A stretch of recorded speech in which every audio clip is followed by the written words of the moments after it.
Dear Kenyans, the violent build-up of state repression has brought us to this point.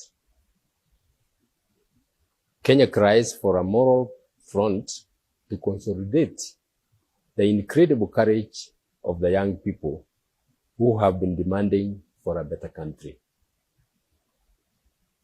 They were exercising their guaranteed rights to assembly and freedom of speech as unarmed citizens. Sadly, yesterday many had their lives cut short with bullets, while others have been injured.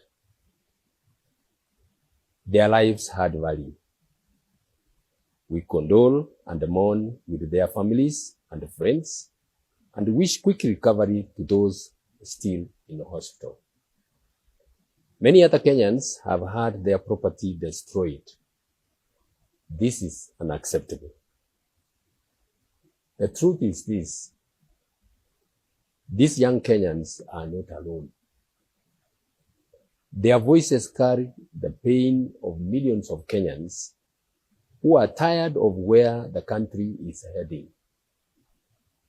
Kenyans are tired of the violence, the collapsing economy, the poor health care, and the failing education sector.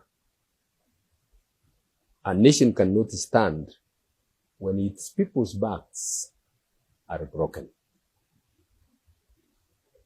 This is not an intergenerational conflict, as others wish to frame it. Neither is it an ethnic or constitutional crisis requiring a referendum or yet another handshake. This is a failure of leadership, an institutional failure, and not a constitutional deficit. It is a failure that exposes the president's abdication of responsibility when his government oversees the weaponization of police and the military against unarmed Kenyans.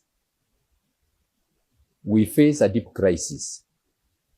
We are on the abyss of instability, but we do not have to give in to anarchy. We can prevent more bloodshed.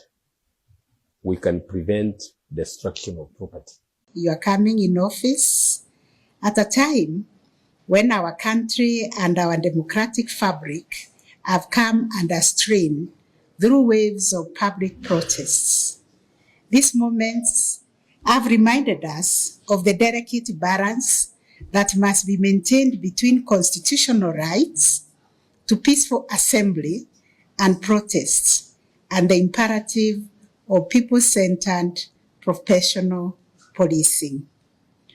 On one hand, members of the public must exercise their rights to protest peacefully without carrying arms and without engaging in acts of destruction, looting, or vandalism of public infrastructure, such as government buildings, court infrastructure, and even private businesses.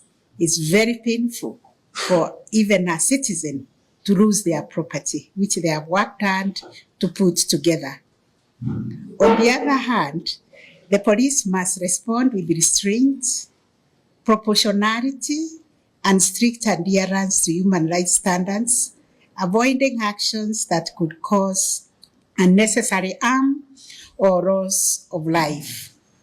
It is also incumbent upon the police to distinguish between peaceful demonstrators and criminal elements, those who infiltrate protests to incite violence and loot, and to apprehend and process such individuals through our justice system.